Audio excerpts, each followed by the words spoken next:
Bapa dalam sorga, kami bersyukur, kami angkat tangan kami memuji, menghormati, menyembah-Mu. Engkaulah satu-satunya yang layak terima hormat pujian kami. Engkau adalah Tuhan, Engkau Tuhan yang baik dan kami bangga memiliki Tuhan seperti Engkau. Tuhan, nyatakan rencana-Mu bahwa kami umat-Mu, masing-masing pribadi, berbuah-buah dalam kerajaan-Mu. Tolong kami ya Tuhan, karena kami tahu Engkau telah memberikan kami kemampuan untuk menghasilkan buah bagi kerajaan-Mu. Tolong kami, supaya kami betul-betul menjadi seperti apa yang Tuhan kehendaki. Di dalam nama Tuhan Yesus kami siapkan hati dan pikiran. Roh Kudus menuntun kami, menerangi hati dan pikiran kami. Pulang dari tempat ini kami memperoleh, mendapatkan rema yang mengubahkan hidup kami. Kami sambut firman-Mu dalam nama Tuhan Yesus. Semua yang percaya katakan, amin. Tepuk tangan bagi Tuhan kita. Haleluya. Anda boleh duduk kembali. Shalom Bapak Ibu semua. Bagi yang merayakan, selamat Tahun Baru Chinese. Sukacita bisa melayani Anda kembali di GMS Surabaya Barat. Saudara, sepanjang hari ini saya sampaikan firman Tuhan. Saya memberikan judul khotbah hari ini, setia dan berbuah. Di ibadah pertama saya bagikan tentang berbuah di segala musim. Ibadah kedua, produktif bagi Tuhan. Di ibadah ketiga ini lanjutan dari ibadah kedua. Apa yang menjadi penyebab kita ini tidak produktif bagi Tuhan? Lalu ibadah keempat nanti saya bagikan tentang antidot, puas diri, dan ibadah terakhir bagaimana kita bisa membuat Tuhan itu puas. Sebelumnya mari kita buka firman Tuhan, saudara. Coba kita buka sama-sama kitab Kejadian pasal 26. Kita baca ayat 22. Memang ini ayat keluar dari apa yang saya berikan kepada tim multimedia. Jadi saya berikan waktu, gak apa-apa kita tunggu sejenak. Kalau sudah keluar ayatnya berikan jempol supaya saya bisa tahu. Belum ya? Kejadian 22 kita baca Kejadian 26 kita baca ayat 22. Sudah keluar? Oke. Ia pindah dari situ dan menggali sumur yang lain lagi, tetapi tentang sumur ini mereka tidak bertengkar. Sumur ini dinamainya Rehobot. Dan ia berkata, sekarang Tuhan telah memberikan kelonggaran kepada kita, sehingga kita dapat beranak cucu di negeri ini. Katakan beranak cucu. Saudara, saya ingin menjelaskan sebuah kalimat yang namanya beranak cucu di sini. Ini adalah cerita di Kejadian 26 ini, kisah tentang Ishak. Bagaimana Ishak satu kali diberkati Tuhan, dia menggali sumur ayahnya, air berbual-bual, tetapi terus direbut oleh musuh, orang-orang Filistin. Pertama direbut, kedua direbut, nah yang ketiga tidak ada terjadi pertengkaran, sehingga dia berkata, menamai tempat ini Rehobot. Rehobot itu artinya lots of room atau plenty of room. Ruang yang lapang, ruang yang luas. Sebab Tuhan, dia berkata, Tuhan itu memberikan aku keluasan atau kelonggaran supaya aku bisa beranak cucu. Ini adalah sebuah statement iman. Nah, masalahnya kata beranak cucu di sini, kalau kita hanya baca dari terjemahan bahasa Indonesia, itu hanyalah menyiratkan sebuah kemampuan untuk menghasilkan keturunan saja. Tapi kalau Anda baca dalam terjemahan bahasa Inggris, dikatakan begini, kata beranak cucu ini berbunyi demikian, saudara. Versi New King James, for now the Lord has made room for us, and we shall be fruitful in the land. Katakan sama-sama fruitful in the land. Jadi kata fruitful di sini bukan hanya bicara tentang kemampuan kita ini menghasilkan anak cucu, tapi kata fruitful di sini itu bicara tentang kehidupan yang berbuah. Bahkan dalam terjemahan lama itu pakai kata begini, sekarang diberi Tuhan keluasaan akan kita, maka boleh kita bertambah-tambah di negeri ini. Pakai kata increase atau bertambah-tambah. Terjemahan versi mudah dibaca. Sekarang Tuhan telah menemukan tempat untuk kita akan berkembang dan berhasil di tempat ini. Jadi ini bukan bicara tentang hanya sekedar kemampuan beranak cucu, tapi ini bicara tentang sebuah kehidupan yang berkembang dan berhasil. Sebuah kehidupan yang bertambah-tambah, katakan bertambah-tambah. Satu terjemahan lagi, saudara, versi Contemporary English Version dikatakan, because the Lord has given them room and would make them very successful. Jadi ternyata kata beranak cucu di sini itu pakai kata fruitful dalam bahasa Inggris, yang punya makna increase, sukses. Dalam bahasa Indonesia itu berkembang, berhasil, bertambah-tambah, bahkan berlipat ganda. Katakan amin. Coba kita buka sama-sama di dalam Kejadian 1, kita baca ayat yang ke-28. Kejadian 1 ayat 28. Ternyata sejak penciptaan Tuhan itu sudah menetapkan bahwa manusia itu ditentukan atau ditetapkan untuk menghasilkan buah.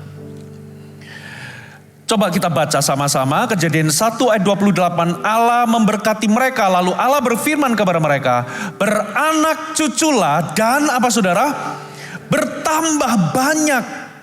Penuhilah bumi, taklukkanlah itu, berkuasalah atas ikan-ikan di laut, dan burung-burung di udara dan atas segala binatang yang merayap di bumi. Nah, kata beranak cucu dan bertambah banyak, kalau Anda baca dalam terjemahan bahasa Inggris, itu memakai kata be fruitful and multiply. Berbuahlah dan bertambahlah banyak. Atau lebih tepatnya, kata multiply itu bukan hanya bertambah banyak, tapi berlipat ganda. Jadi perintahnya Tuhan, mandatnya Tuhan kepada manusia adalah supaya manusia itu berbuah dan berlipat ganda. Memang di dalam terjemahan bahasa Indonesia pakai kata beranak cucu, seolah-olah memberikan pengertian bahwa Tuhan itu memberikan kemampuan kepada manusia hanya untuk menghasilkan keturunan. Tapi sebetulnya kalau Anda baca satu ayat itu utuh, ternyata itu memberikan sebuah pengertian bahwa Tuhan bukan hanya memberikan kita kemampuan untuk menghasilkan keturunan, tapi Tuhan itu memberikan kita kemampuan untuk menaklukkan bumi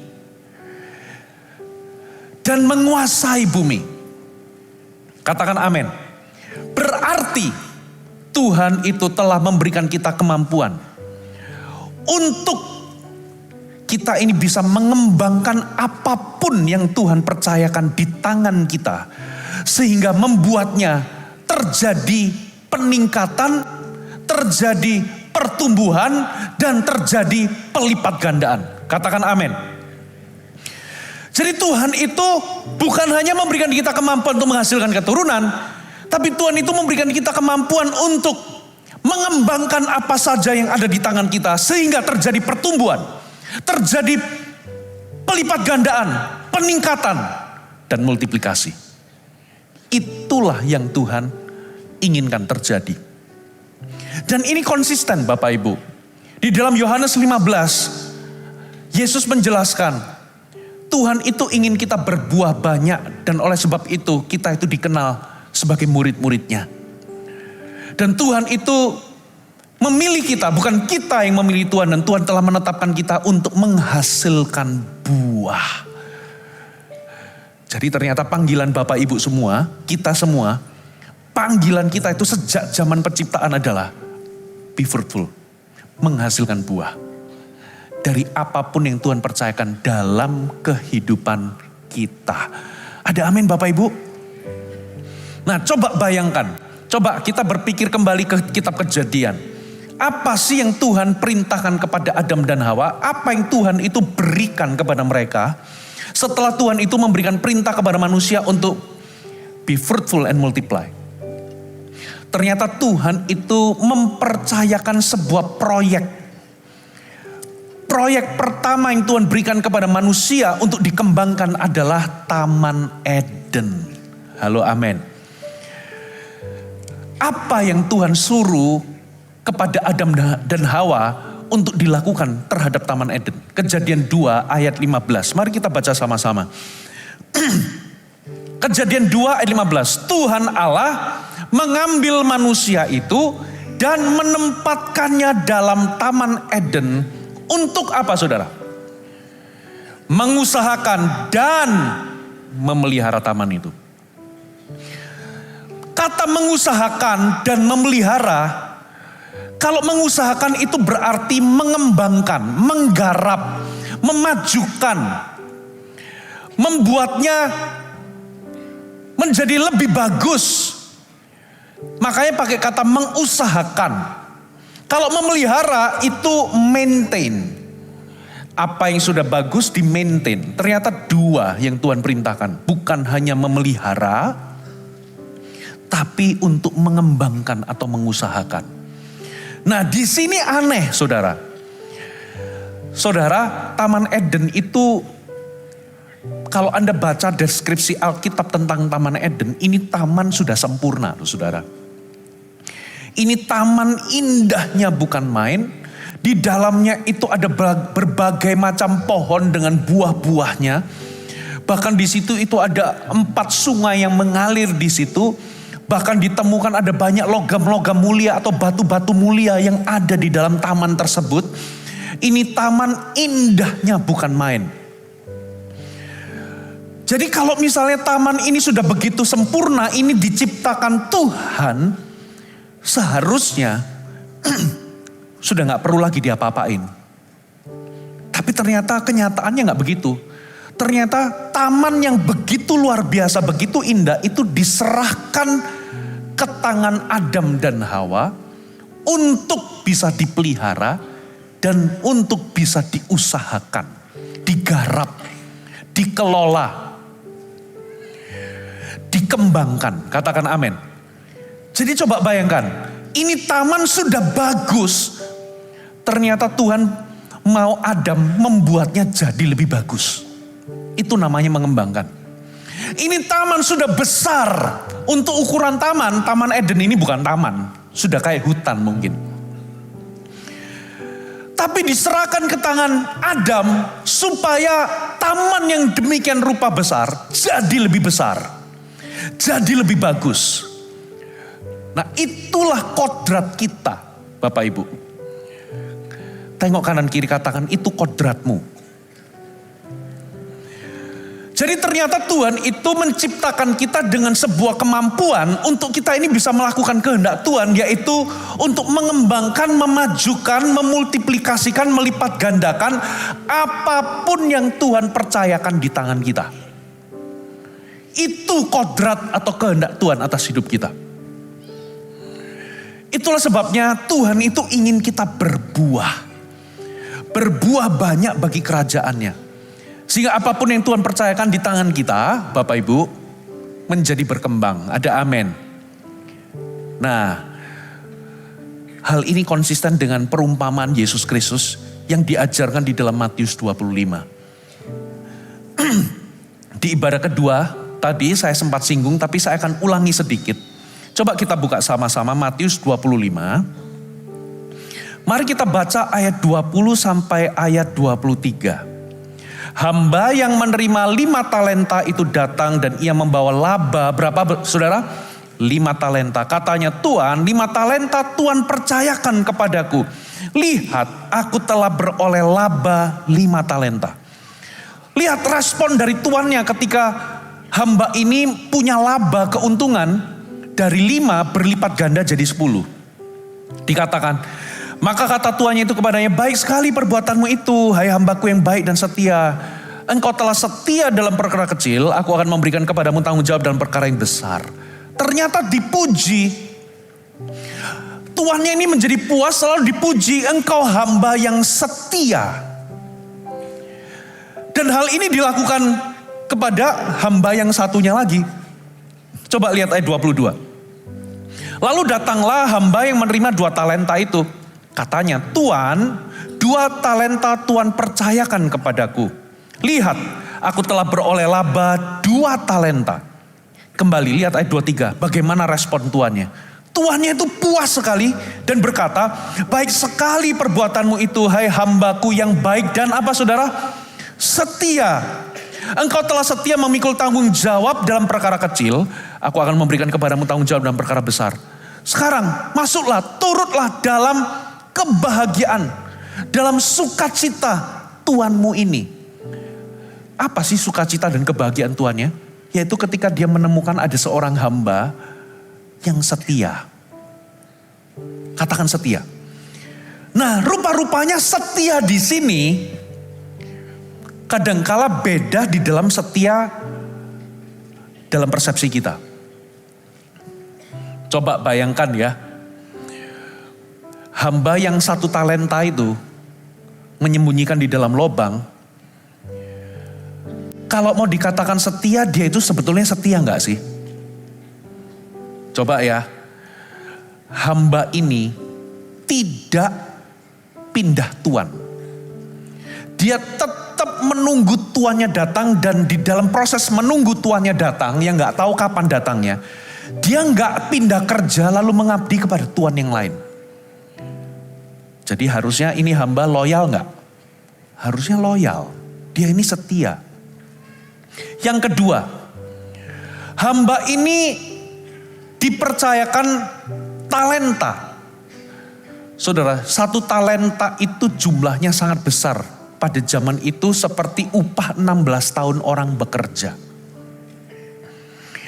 Kalau di US dollar kan itu lebih daripada 1 juta US dollar.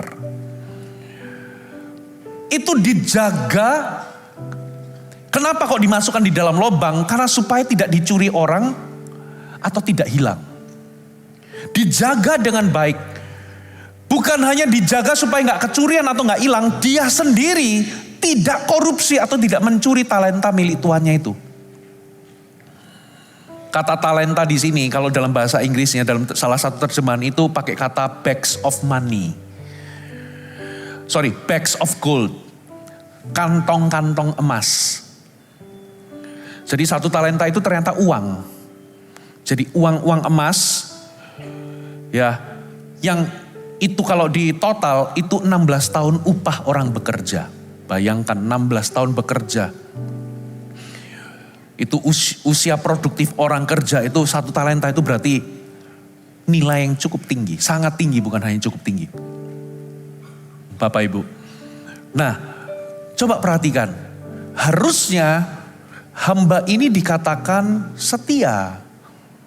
Dia loyal, dia gak pindah tuan, dia tetap menunggu tuannya sampai datang. Dia gak pindah kerjaan, pindah mengabdi kepada tuan yang lain. Yang kedua, dia menjaga, saudara, talenta tuannya itu supaya gak kecurian, atau gak hilang, atau bahkan dia sendiri tidak mencurinya. Tapi pertanyaannya, kenapa kok hamba yang dikasih kepercayaan 1 talenta yang menyembunyikan di dalam lubang itu dikatakan jahat dan malas? Sederhana, karena hamba ini dinilai tidak melakukan sesuatu untuk mengembangkan talenta yang dipercayakan kepadanya. Jadi 1 talenta tetap 1 talenta. Jadi di sini faithfulness menurut Tuhan itu fruitfulness. Kita itu baru dikatakan faithful ketika kita fruitful. Kita itu baru dikatakan setia ketika kita itu berbuah bagi Tuhan. Ada amin.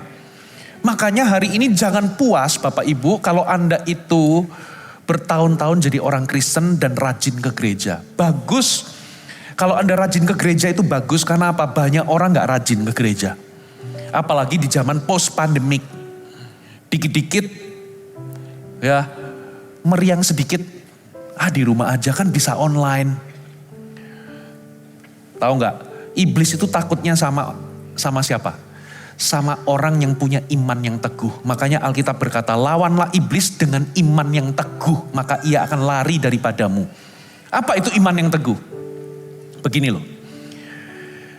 Kalau Anda itu dikasih pening-pening sedikit, lalu nggak datang gereja, iblis akan pastikan setiap hari Minggu Anda pening. Karena dikasih pening dikit cukup membuatmu tidak ke gereja. Kalau Anda tiba-tiba aduh encok-encok sedikit agak kumat gitu, nggak ke gereja Bapak Ibu. Nanti setiap hari Minggu, lihat ya encokmu kumat. Kalau misal nih, meriang-meriang sedikit, bukan pening, agak greges-greges sedikit, nggak ke gereja, nanti setiap hari Minggu, begitu greges, pasti akan ada greges-gregesnya. Sehingga itu cukup membuatmu tidak ke gereja. Karena iblis itu punya rencana, dia akan menghalangimu untuk datang ke gereja. Saudara, nah orang yang imannya teguh itu begini loh. Iblis kasih pening-pening dikit tetap datang ke gereja. Tetap datang CG. Oke, kasih meriang-meriang. Tetap datang. Iblis datang lagi. Oke, minggu ini kasih hujan deras. Tetap datang. Minggu depan kasih banjir. Biar rumahnya kebanjiran. Banjir pun tetap nongol saudara. Iblis oke, minggu depan gini aja.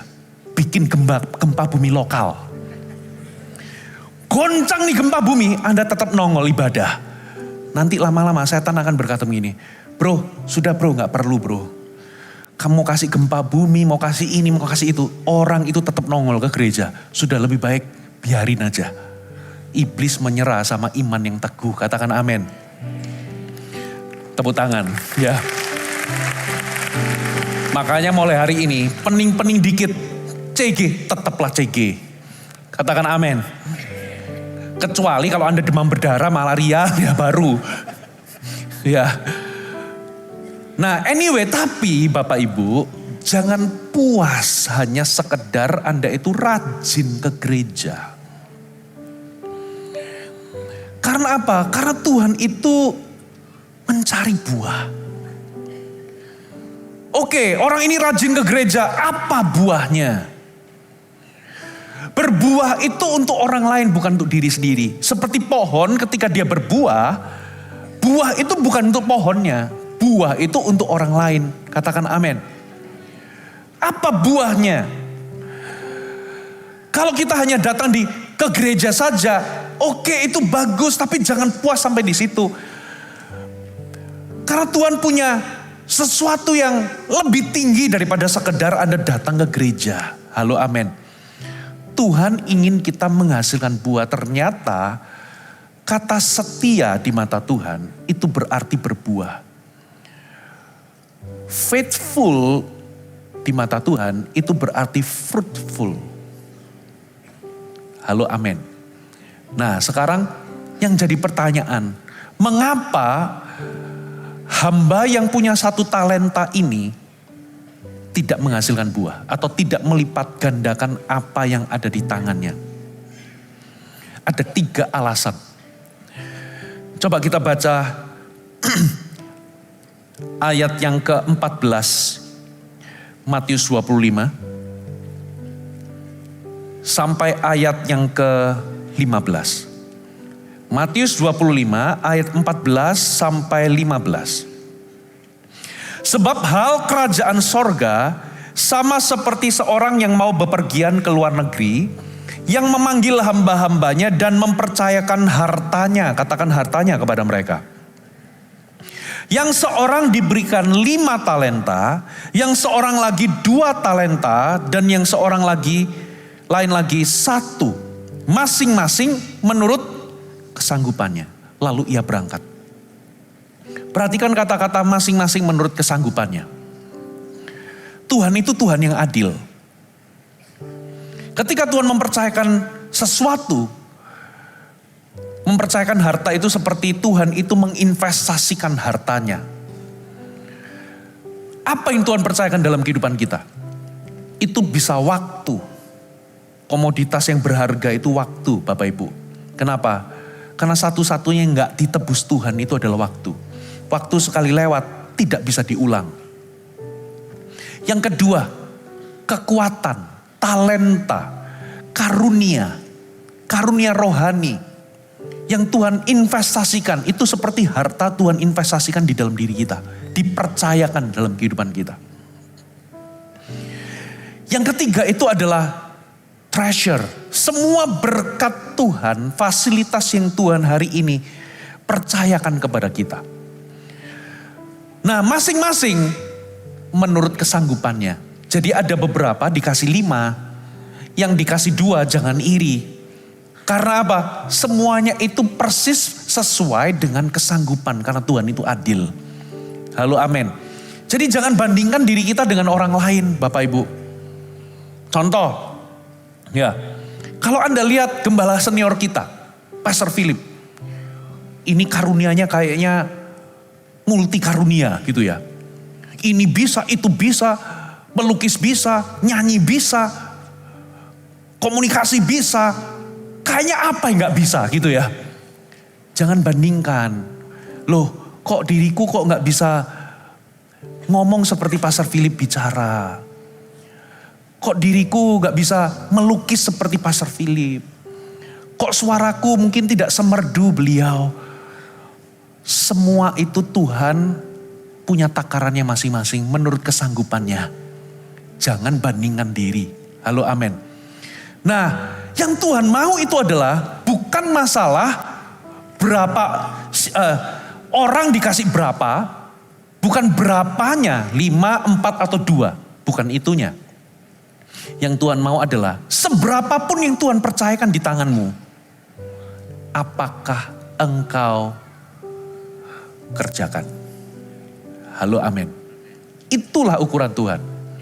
Nah, ternyata dari sini saya bisa tahu apa alasan pertama orang ini tidak mau melipat gandakan talentanya. Alasan pertama adalah karena dia berpuas diri atau merasa cukup baik. Katakan berpuas diri. Seperti yang tadi saya katakan, saudara, 1 talenta itu sesuatu yang besar. Kenapa kok hamba yang dikasih 1 talenta ini gak mengerjakan talentanya?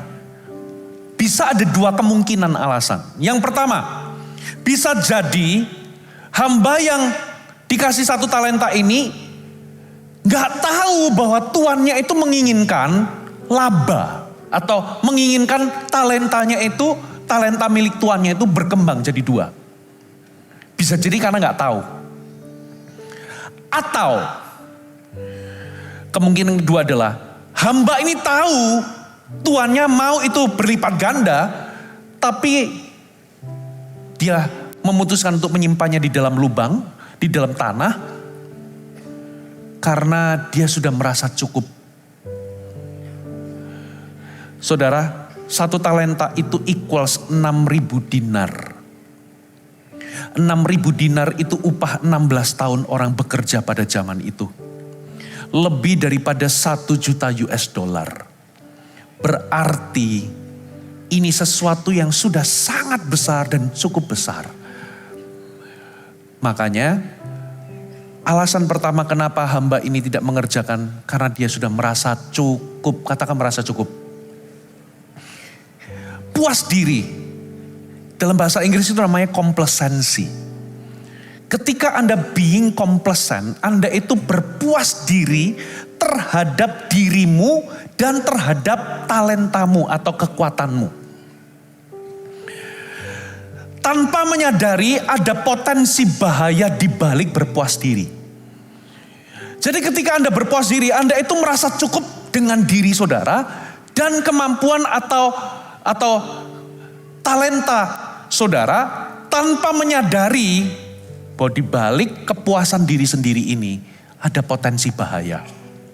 Makanya Alkitab, ada sebuah ayat di dalam Alkitab memperingatkan kita tentang bahaya dari puas diri. Amsal 1 ayat 32. Amsal 1 ayat 32. Sebab orang yang tak berpengalaman akan dibunuh oleh keengganannya. Dan orang bebal akan dibinasakan oleh kelalaiannya. New King James berkata, for the turning away of the simple will slay them, and the complacency of fools will destroy them. Dikatakan complacency of fools. Rasa puas diri dari orang-orang bodoh will destroy.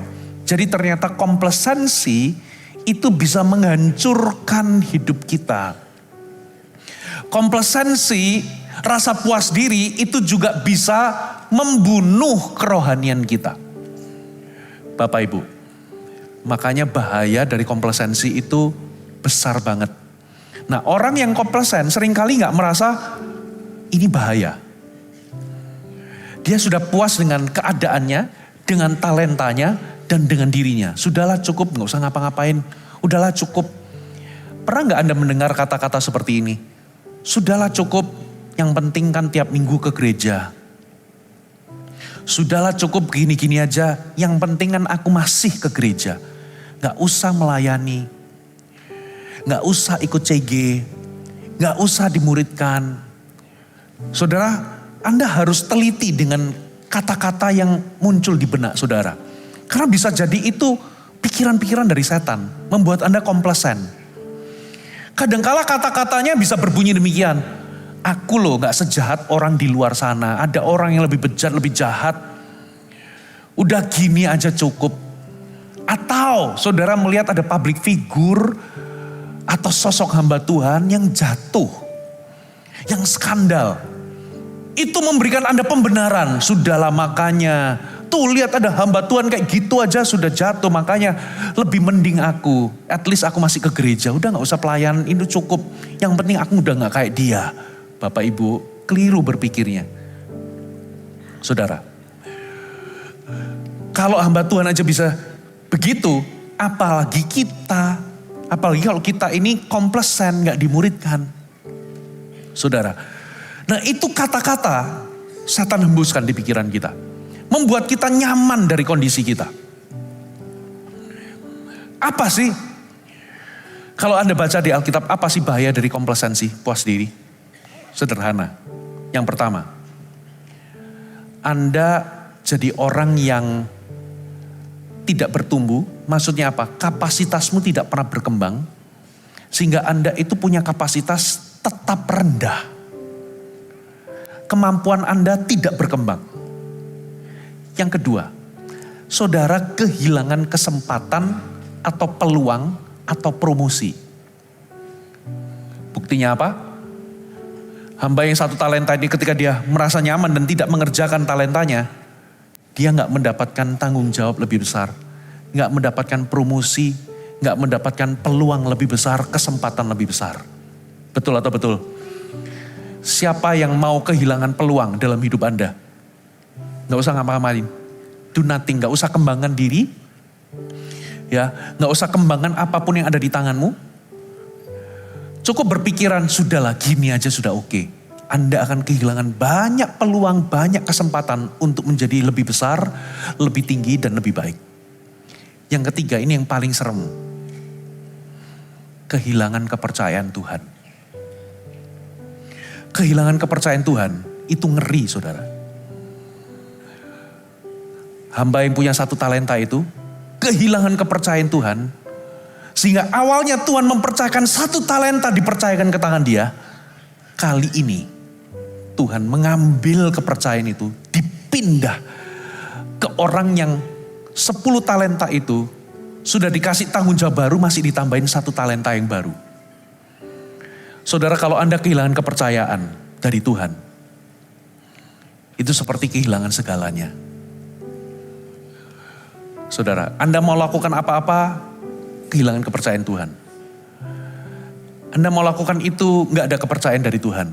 Bapak Ibu, itu seperti Tuhan memalingkan wajah kepada kita. Itu bahaya dari komplasensi. Itu bahaya dari puas diri. Nanti di ibadah ketiga, saya akan berikan apa itu antidot dari komplasensi. Di ibadah keempat, maaf. Katakan puas diri.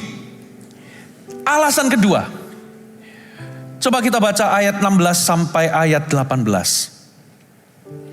Segera pergilah hamba yang menerima talenta itu. Ia menjalankan uang itu, lalu beroleh laba 5 talenta. Hamba yang menerima 2 talenta itu pun berbuat demikian juga. dan berlaba 2 talenta. Tetapi hamba yang menerima 1 talenta itu pergi dan menggali lubang di dalam tanah lalu menyembunyikan uang tuannya. Perhatikan ayat 16 dikatakan segera pergilah.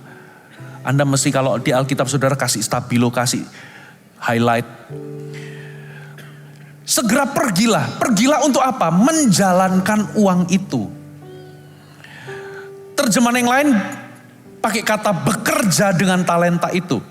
Satu terjemahan yang lain, segera pergi menjalankan usaha dengan uang itu. Alasan kedua, kenapa seseorang tidak produktif bagi Tuhan? Kalau yang pertama adalah puas diri, merasa sudah cukup gini aja, sudah cukup. Gak usah melayani, gak usah ikut CG, gak usah mengembangkan diri, cukuplah beginilah. Yang kedua, tidak mau repot. Katakan tidak mau repot. Di mana-mana, orang kalau mau bertumbuh, harus mau repot. Usaha mau maju, harus mau repot. Mau apa? Mau Anda menjadi pribadi yang lebih baik, harus mau repot. Mau kembangkan diri, harus mau repot. Katakan amin.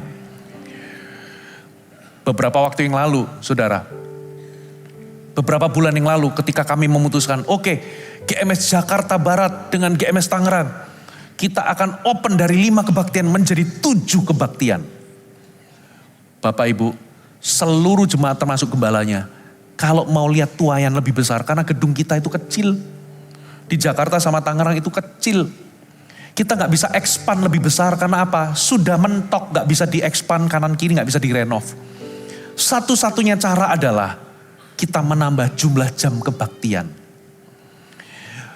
Jam 7 pagi dan jam 7 malam. Total jadi 7 kebaktian. Dan saya dengar GMS Surabaya Timur minggu depan dari 5 menjadi 7. Tepuk tangan. Saudara, sebagai gembala, pertama-tama sebagai jemaat, ada yang double-double. Kita selama ini gak pernah ada ibadah jam 7 pagi. Dan gak pernah ada ibadah jam 7 malam. Itu yang make up biasanya datang jam 8 pagi, jam 7 pagi, sekarang jam 5 pagi. Ini Pastor Fuji ngerepotin banyak orang. Dan double-nya itu ada yang double, yang luar biasa. Saya ngomong gini, yang ibadah pagi gak apa-apa lah main 1 kali aja. Nanti yang ibadah selanjutnya baru double-double. Saya coba menghargai karena mereka mau datang lebih pagi. Oh gak perlu Pastor Fuji. Kita langsung aja ropel 3 kali. Jam 7 pagi langsung 3 kali. Jadi kombinasi 3, 3, 2. Berapa? 3, 3, 3, 2, 2. Begitu. Jadi kombinasi. Jadi ada yang double-double. Ada beberapa. Pernah ada pelayan Espro. Itu jam 7 pagi sampai jam 7 malam. Saya melihat begitu. Oke, let's do it. Saya jadi khotbah 7 kali, saudara. Saya datang paling pagi. Kenapa? Green room kami itu gak bisa lewat dari banyak sisi. Jadi green room kami itu cuma 1 pintu. Harus datang lewatin ibadah baru green room. Setelah green room kita gak bisa keluar sembarangan. Nunggu harus ibadah selesai baru bisa keluar. Makanya supaya saya gak kecantol-cantol, gak macet. Saya kalau datang harus paling pagi. Kadang jam 6 kurang saya sudah nyampe. Pulang harus paling malam. Gitu. Kenapa kok saya pulang paling malam? Bukannya saya itu gak mau ketemu orang. Karena khotbah 7 kali itu kaki itu rasanya. Kadang-kala keluar itu masih kecegat untuk minta didoakan, minta ini. Ada orang, pernah 1 kali saya khotbah 7 kali saudara. Kaki itu udah rasanya butuh istirahat. Keluar saya sudah tunggu agak sepi, keluar. Ternyata ada orang mau konseling loh saudara. 15 menit pula. Jadi saya berdiri nyampein, oke saya dengerin, sampai saya dengerin semua. Karena dia nangis apa, saya doakan. Saya lakukan dengan segenap hati. Tapi itu kaki tak tertahankan saudara. Begitu turun, nyampe di ruang, saya itu mau naik, masuk mobil. Ini kali pertama saya, terus karena saya sudah ditunggu mobil, ada orang minta didoakan. Itu kali pertama saya itu nolak orang didoakan karena dia minta didoakan supaya kakinya tumbuh. Saya ngomong, ibu kaki saya juga perlu didoakan. Saya nggak ngomong begitu, tapi saya minta maaf, saya sudah ditunggu mobil. Ya, di satu titik dari sisi saya, ini kakiku sudah butuh didoakan, saudara. 7 kali kebaktian. Itu pertama kali, saudara. Berikutnya. Saudara, kenapa kok saya terus 7 kali, saya coba nggak mau kurangi. Tujuannya cuma satu. Kalau mau berkembang, harus mau repot. Halo, amin. Terus datanglah Natal, saudara. Ada challenge. Natal kemarin itu kan Minggu sama Senin. Nah, saya itu jadwal. Saya khotbah 14 kali, Bapak Ibu. Haleluya. Dan challenge-nya di GMS, khotbahnya harus beda-beda. Nah, itu khotbah, itu challenge-nya. Saudara, khotbah 14 kali itu satu perkara, tapi persiapan itu perkara yang lain, saudara. Persiapan khotbah 14 kali, itu jungkir balik, makan gak bisa makan, tidur gak bisa tidur, saudara. Akrobat seharian, saudara. Seminggu penuh itu akrobat. Saya ketemu sama tadi, hostnya siapa tadi? Tommy itu mau khotbah di GMS mana? Makassar. Persiapannya 3 bulan, hanya 3 kali khotbah. Dengan kata lain, Bapak Ibu, kalau Anda ingin berkembang, Anda harus mau repot. Kalau Anda ingin maju, Anda harus mau repot. Katakan amin. Harus mau bayar harga, bahkan berkorban.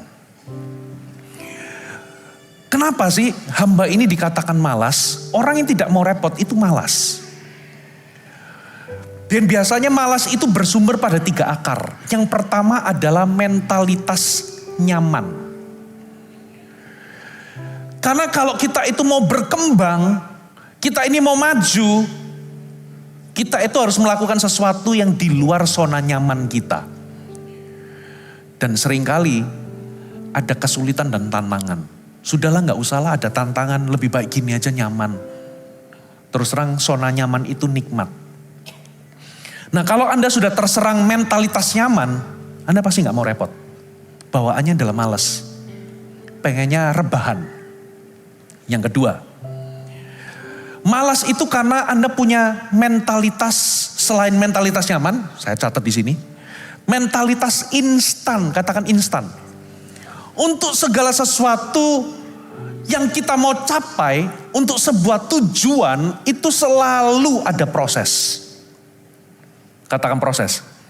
Nggak ada yang namanya berkembang, maju, sukses itu sulap, nggak ada. Tidak ada yang instan. Bahkan mie instan pun prosesnya bikin mie instan, jadi mie instan. Itu prosesnya di pabrik. Prosesnya panjang, saudara. Bisa jadi mie instan supaya Anda bisa seduh dengan mudah. Segala sesuatu itu gak ada yang instan. Makanya buang mentalitas instan. Kalau kita itu pengennya cepat, instan, kalau kita punya mental seperti itu, makanya gak heran kenapa kita ini suka gak mau repot. Gak mau berkorban, gak mau bayar harga. Yang ketiga, kenapa orang tidak mau repot? Karena ada mentalitas egois, mementingkan diri sendiri. Ya, orang yang egois itu hanya memikirkan dirinya. Seorang pemalas cenderung berpikir, gimana caranya ya aku gak repot, kalau bisa orang lain yang berkorban, orang lain yang rugi, tapi aku yang untung. Nah, kalau kita pikirannya egois, kita gak mau repot. Biar orang aja yang repot, orang lain yang repot, kalau bisa aku yang gak repot. Nah, mentalitas seperti ini, kalau Anda punya anggota tim modelnya seperti ini, waduh sulit, saudara. Karena dia yang ada di pikirannya adalah, gimana caranya orang lain yang repot, dan aku gak repot. Orang hamba 1 talenta itu, dia gak mau repot. Coba yang punya 5 talenta dan 2 talenta dikatakan mereka segera pergi menjalankan uang itu. Kata segera itu menunjukkan tidak ada delay, tidak ada penundaan, tidak menunda-nunda sama sekali. Mereka itu melihat bahwa ini adalah kesempatan untuk berkembang. Mereka langsung kerja. Mereka langsung menjalankan. Sementara yang satu gak mau repot. makanya disembunyikan di dalam tanah. Sementara yang lain menjalankan usaha, menjalankan gimana caranya uang tuanku ini berkembang, itu berpikir keras kan? Coba siapa di sini yang Anda itu keluar dari karyawan atau jadi profesional, lalu Anda merintis sebuah usaha? Waduh, gak gampang merintis usaha. Ya, Anda harus beli, memasarkan, mengiklankan, menjual, lalu keuntungan dikelola lagi, diputar lagi. Waduh, itu kerja keras. Bagaimana Anda bisa memasarkan itu kerja keras. Orang gak mau repot. Anda mau berbuah bagi kerajaan Allah, Anda tidak boleh punya mentalitas tidak mau repot. Ada amin. Segera jalankan. Yang terakhir, saudara, yang terakhir. Coba kita buka sama-sama ayat 24 dan 25. Tetap di Matius tadi. Kita baca ayat 24 dan 25. Matius 25 ayat 24. Kini datanglah juga hamba yang menerima 1 talenta itu dan berkata, Tuan, aku tahu bahwa Tuan adalah manusia yang kejam, yang menuai di tempat di mana Tuan tidak menabur, dan memungut dari tempat di mana Tuan tidak menanam. Karena itu aku takut dan pergi menyembunyikan talenta Tuan itu di dalam tanah ini. Terimalah kepunyaan Tuan. Perhatikan kata, karena itu aku takut. Terjemahan NIV berkata, bukan NIV, NLT. Kata, karena itu aku takut dan pergi menyembunyikan talenta Tuan. Itu pakai kata, I was afraid I would lose your money. Aku takut aku kehilangan uangmu. Alasan kenapa kok kita itu gak produktif bagi kerajaan Allah adalah karena kita selalu takut mengambil resiko. Katakan takut mengambil resiko. Yang pertama apa saudara? Puas diri. Yang kedua apa? Tidak mau repot. Yang ketiga apa saudara? Puas diri berkata, sudahlah cukup begini aja. Sudah gak usah pelayanan, gak usah begini. Ini ada servolution, ya sudahlah biarkan orang lain yang melayani. Aku cukup datang di gereja sudah cukup. No. Gak mau repot. Aduh, jadi usher lagi, aduh repot. Aduh, pelayanan ini, aduh ikut CG, aduh jangkau jiwa. No. Makanya kita gak pernah berbuah, karena apa? Kita gak mau repot. Yang ketiga, ternyata takut mengambil, apa saudara? Resiko. Ternyata salah satu penghalang kenapa kita gak berbuah adalah ketakutan, saudara. Saudara, saya mau katakan takut itu wajar. Katakan takut itu wajar. Kenapa takut itu wajar? Karena kita ini diciptakan dengan emosi yang lengkap. Kita itu bisa merasa sedih, kita bisa merasa marah. Termasuk takut adalah emosi yang Tuhan berikan. Bayangkan kalau kita itu gak ada emosi takut. Bahaya saudara. Kalau kita gak ada emosi takut, Anda nyebrang gak pakai noleh. Puji Tuhan ada perasaan takut. Kenapa? Itu membuat kita ini nyebrang, kita punya hikmat. Kita noleh dulu, tunggu kosong baru nyebrang. Bayangkan kalau gak ada takutnya. Kita lihat ada panci, kita pegang pancinya tanpa pakai serbet. Karena gak ada takut. Takut itu normal atau wajar. Tapi akan menjadi berbeda kalau itu menjadi sebuah sifat. Katakan sifat. Takut itu sebuah emosi yang normal, tapi kalau itu menjadi sifat, itulah yang dinamakan penakut. Katakan penakut. Makanya di dalam kitab Wahyu, kalau nggak salah saya pernah share di sini, coba share di CG Conference, coba kita buka lagi Wahyu 21 ayat 8. Wahyu 21 ayat 8. Perhatikan. Tetapi orang-orang penakut, katakan penakut. Orang-orang yang tidak percaya, orang-orang keji, orang-orang pembunuh, orang-orang sundal, tukang-tukang sihir, penyembah-penyembah berhala, semua pendusta. Mereka, berarti termasuk penakut, akan mendapat bagian di dalam lautan yang menyala-nyala oleh api dan belerang. Inilah kematian yang kedua.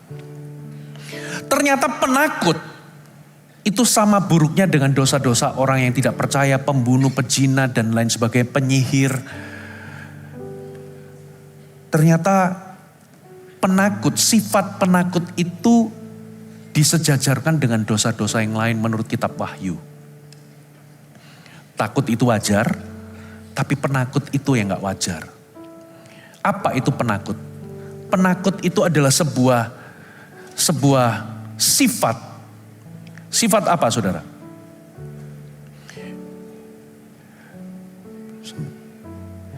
Sebuah sifat untuk kita ini merasa takut terhadap banyak hal. Kecenderungan untuk takut terhadap segala sesuatu. Takut berkata benar, takut melakukan yang benar. Dan itu ternyata sebuah sifat. Persamaan kata dari penakut itu adalah pengecut. Saya percaya di sini nggak ada seorang pun yang mau dikatai pengecut. Tapi ada kabar baik, saudara. Alkitab katakan, roh Tuhan, roh Allah tidak pernah memberikan kita roh ketakutan. Katakan amin. Tuhan itu nggak pernah memberikan kita roh ketakutan, tapi roh yang membangkitkan keberanian. Berarti lawan dari penakut itu adalah pemberani. Itu namanya courage. Apa definisi courage atau berani? Anda tetap melangkah sekalipun Anda merasa takut. Itu namanya keberanian. Halo, amin. Orang yang berani itu bukan berarti gak ada rasa takut, enggak. Tapi orang yang berani adalah orang yang tidak mengizinkan perasaan takut itu menguasai dia, sehingga membuat dia tidak melakukan kehendak Tuhan. Itulah keberanian. Keberanian adalah sekalipun dia merasa takut, tapi dia tetap akan melangkah. Coba, ada berapa banyak di antara saudara, gara-gara takut, beberapa orang tidak menjadi pemimpin. Karena apa, saudara? Karena takut gagal. Berapa banyak di antara saudara, dulu di GMS Jakarta itu pernah ada sekolah entrepreneur. Jadi beberapa karyawan, profesional, itu masuk dalam kelas itu, diharapkan mereka dididik itu supaya mereka berani mengambil keputusan untuk merintis sebuah usaha dan keluar dari pekerjaan. Dari sekian puluh orang yang ikut, ternyata cuman kalau nggak salah ada 1 atau 2 orang yang sampai hari ini tetap jadi pengusaha. Beberapa di antara mereka maju mundur, takut keluar dari pekerjaan, takut merintis usaha yang baru. Ketakutannya apa? Sederhana, takut gagal. Nanti kalau buka usaha ini kalau rugi gimana? Nanti kalau nggak berhasil gimana? Nanti kalau uang tuanku ini hilang gimana? Itulah yang dipikirkan oleh siapa? Hamba yang punya 1 talenta. Karena itu aku takut. Nah, ciri-ciri pengecut atau penakut. Ciri-cirinya apa? Yang pertama, tidak bisa mengakui kesalahan. Tidak mau minta maaf. Ternyata mengakui kesalahan dan minta maaf itu butuh keberanian. Ada amin? Bapak Ibu, saya sebagai orang tua, saya pernah melakukan kesalahan kepada anak-anak. Di dalam mendidik anak, saya pernah memarahi di luar batas. Ya, mungkin karena jengkel dan sebagainya, saya pernah memarahi.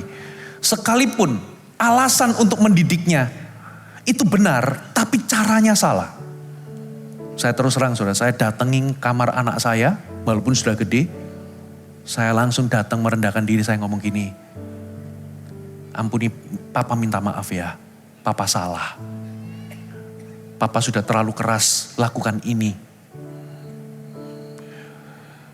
Apapun alasannya, sekalipun alasan papa untuk didik kamu benar karena memang anak saya melakukan kesalahan. Tapi itu gak membenarkan tindakan disiplin yang saya lakukan. Karena saya pernah keluar batas. Saya ngomong gini, papa minta maaf. Tolong kamu jangan ulangi nanti kalau kamu punya anak. Saudara, Anda punya keberanian gak minta maaf sama anak? Anak Anda salah, tapi cara Anda waktu itu mendisiplin itu salah, Anda berani gak minta maaf? mengakui kesalahan dan meminta maaf itu butuh keberanian. Nah, hamba yang punya 1 talenta ini, bukannya mengakui kesalahan, kenapa tidak melipat gandakan talenta yang dipercayakan, tapi dia malah ngomong gini, aku tahu engkau Tuhan yang kejam, karena itu aku takut. Bukannya mengakui kesalahan, dia menyalahkan tuannya atas ketidakberbuahannya. Engkau Tuhan yang kejam. Saudara, ciri-ciri pengecut berikutnya adalah, selain tidak berani minta maaf, menyembunyikan kesalahan adalah lari dari masalah. Bapak Ibu, hidup itu selalu ada masalah. Dan setiap masalah itu harus dihadapi dan diselesaikan. Halo, amin. Kita gak boleh lari dari masalah, tapi hadapi dan selesaikan bersama dengan Tuhan. Karena kalau kita gak menyelesaikannya, kita menumpuk bom waktu. Kita harus selesaikan. Makanya di dalam CG, kami itu ngajarin jemaat, ya, konflik itu bukan masalah. Tapi masalah sesungguhnya adalah ketika ada konflik tapi gak diselesaikan, gak dihadapi dengan baik. Itu baru masalah sesungguhnya. Jadi kalau CG ngalami konflik, itu biasa Bapak Ibu. Katakan amin. Coba bayangkan ada ribuan, ada belasan orang, 20 orang kumpul jadi satu selama 2 tahun. Waduh, itu kan ada yang bentuknya itu segitiga, ada yang bentuknya bintang, ada yang bentuknya segi 8. Nggak cocok semua, saudara. Begitu masuk awal-awal masa bulan madu, semuanya menyenangkan. Betul ya? Tapi begitu melewati masa bulan madu, itu masa penyesuaian, masa konflik, kelihatan aslinya. Ternyata tidak semuanya malaikat. Betul ya? Tidak semuanya domba, tapi banyak yang kambing bertanduk. Di situ, waduh, saya Instagram itu banyak jadi sasaran. Ada pernah saya itu orang marah-marah. Ternyata CG tidak seperti yang diiklankan. Waduh, tapi ngamuknya ke saya. Karena saya yang banyak keluar-keluar soal CG. Saya nggak pernah janji CG itu akan menyenangkan terus. Saya nggak pernah janji CG itu sempurna. Coba bayangkan hari ini Anda ikut CG, waktu pujian penyembahan di dalam CG, kentara kan, nggak semua orang itu bisa nyanyi. Betul nggak? Nggak semua orang nadanya match, betul nggak? Anda nggak bisa, aduh kok nggak kayak konsernya GMS Live. Iya, GMS Live semua pelayan Tuhan ini masuk screening. Tapi di CG ada yang nadanya agak mencong tapi nggak mau berubah. Itu CGL-nya sudah mendominasi supaya tetap masuk kepada tracknya. Tapi nggak berubah, saudara. Tetap nyanyi yang satu nadanya A, satu nadanya C crash. Mungkin ada, aduh ini CG apa ini? Memang nggak pernah GMS menjanjikan CG sempurna. Ada amin. Yang kami janjikan adalah di tengah ketidaksempurnaan itu ada Tuhan bekerja di situ. Halo amin. Membentukmu untuk menjadi pribadi yang lebih baik. Tepuk tangan bagi Tuhan. Ya, kembali lagi kok saya ngomongin CG lagi, saudara ya. Yang ketiga, saudara, ciri-ciri pengecut adalah yang pertama apa? Nggak mau mengakui kesalahan, nggak mau minta maaf. Yang kedua apa, saudara? Lari dari masalah. Ya, konflik itu bukan masalah. Masalah yang tidak dihadapi itulah masalah sesungguhnya. Gitu ya. Yang ketiga adalah menyerah sebelum mencoba. Menyerah sebelum berusaha. Pernah nggak ketemu sama orang, begitu ada ide baru, ada sesuatu baru, tantangan baru, selalu jawabnya nggak bisa dulu. Nggak bisa, nggak mungkin. Di tim itu begini, pernah, gimana kita coba, bisa nggak kita ini bikin kebaktian baru, langsung 2. Kalau tim saya berkata, gak bisa, biasanya langsung akan meeting personal. Jawabannya itu gak boleh gak bisa dulu. Kalau kita jawabnya itu gak bisa dulu, ya pasti gak bisa. Gak ada kata gak bisa sebetulnya. Itulah sebabnya kita ini gak boleh menyerah sebelum berusaha. Katakan amin. Jadi jangan jawab gak bisa. Coba dulu, kalau baru kecentok, baru kita pikiran ide yang lain atau cara yang lain. Orang yang menyerah dulu sebelum mencoba, sebelum berusaha, itu seperti orang sudah kalah dulu sebelum perang. Coba kita baca ayat 25. Sorry, bukan ayat 25. Ayat 26 dan 27. Matius 25 ayat 26 dan 27. Maka jawab tuannya, hai kamu hamba yang jahat dan malas. Jadi kamu sudah tahu bahwa aku menuai di tempat di mana aku tidak menabur. Dan memungut dari tempat di mana aku tidak menanam. Karena itu sudah seharusnya uang itu kau berikan kepada orang yang menjalankan uang. Jadi Tuhan ini gusar. Gusar terhadap apa? Terhadap do nothing-nya hamba yang dikasih 1 talenta ini. Karena sudah seharusnya kamu do something at least. Serahkan kepada orang yang bisa jalankan uang kek. Supaya sekembaliku aku menerimanya serta dengan apa saudara? Bunganya. Kata bunga di sini pakai dalam bahasa asli itu pakai kata tokos. Artinya bringing forth atau birth. Itu seperti orang melahirkan. Makanya ini yang namanya berbuah saudara. Tuhan ingin kita menghasilkan buah. Halo amin. Ternyata dalam versi The Message.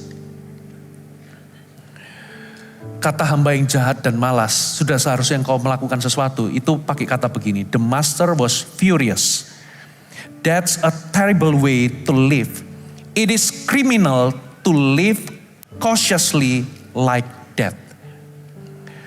Adalah kriminal, saya terjemahkan ya. Maka marahlah Tuhan itu adalah cara hidup yang terrible, mengerikan. Adalah kriminal untuk hidup dengan penuh kehati-hatian seperti itu. Kata kriminal itu menunjukkan gak seharusnya kamu itu terlalu takut atau terlalu berhati-hati seperti itu. Saya gak ngajarin Anda tidak berhati-hati loh.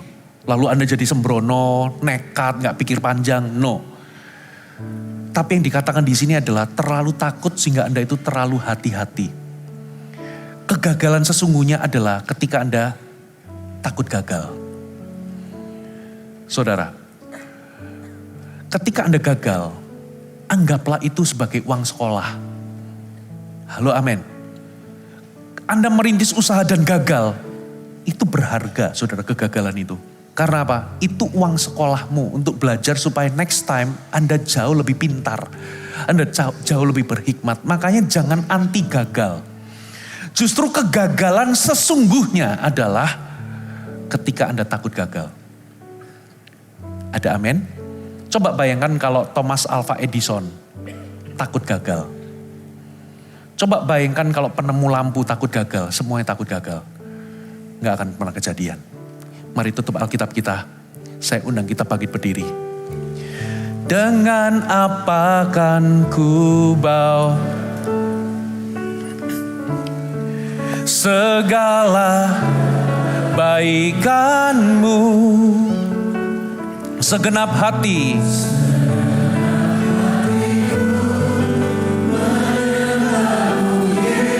Yes Lord.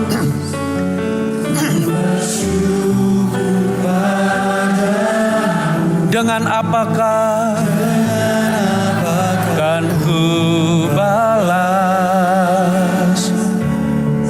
segala kebaikanmu, oh segenap hatiku menyembahmu Yesus. Ku bersyukur padamu. Lebih lagi, dengan apa kan ku balas, oh segala kebaikanmu, haleluya. Segenap hatiku menyembahmu Yesus. Kami bersyukur Tuhan, bersyukur padamu, haleluya. Dengan apa kan ku balas segala kebaikanmu, oh segenap hati.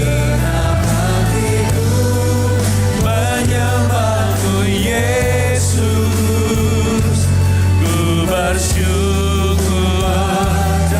padamu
selamanya. Mari semuanya mengangkat tangan sama-sama di hadapan Tuhan. Bapa, hamba berdoa di dalam nama Yesus, seluruh jemaat pribadi lepas pribadi, Engkau tilik setiap hati. Firman sudah disampaikan Tuhan, hamba berdoa setiap pribadi hari ini tangkap rencana dan tujuan Tuhan. Tuhan ingin setiap mereka, setiap jemaat Tuhan untuk berbuah, menghasilkan buah. Tuhan ingin setiap apapun yang dipercayakan dalam tangan mereka berkembang sehingga terjadi peningkatan, terjadi pertambahan, bahkan terjadi pelipat gandaan di dalam nama Yesus. Hamba berdoa biar setiap talenta tergali, setiap kekuatan, setiap karunia terpakai bagi kerajaan-Mu di dalam nama Yesus. Hamba tolak ya Tuhan hari ini segala bentuk kepuasan diri sendiri, sikap tidak mau repot, tidak mau berkorban, dan sikap pengecut atau penakut, takut untuk ambil risiko. Kami tolak itu semua. Hamba berdoa pulang dari tempat ini seluruh jemaat menjadi pelaku firman di dalam nama Yesus, di dalam nama Yesus.